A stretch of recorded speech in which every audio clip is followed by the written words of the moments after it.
قل هو اللہ احد اللہ الصمد لم یلد ولم یولد ولم یکن له کفوا احد.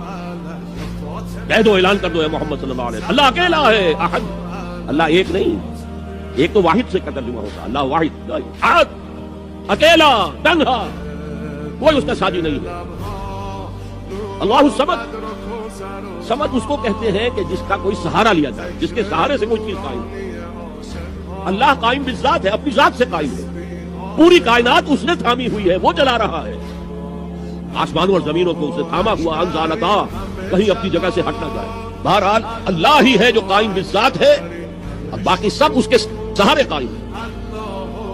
لم یلد ولم یولد، نہ اس نے کسی کو جنا، نہ وہ جنا گیا، نہ کوئی اس کے ماں باپ ہے اور نہ کوئی اس کی جورو ہے، نہ اس کی کوئی اولاد ہے. ولم یکن لہ کفوا احد، اور کوئی اس کا ہمسر ہم پلہ نہیں ہے، اس لیے کہ اولاد تو ہم پلہ ہوئی نا. غیب کسے کہتے ہیں؟ غیب جو ہماری نگاہوں سے اوجھ ہے. فرشتے تو موجود ہیں میرے سامنے، کرامن کاتبین ہیں، نظر نہیں آتے ہماری نگاہوں سے. اللہ تعالیٰ بتاتا ہے تمہارے آگے پیچھے حفظہ، حفاظت والے جو ہیں فرشتے چلتے ہیں.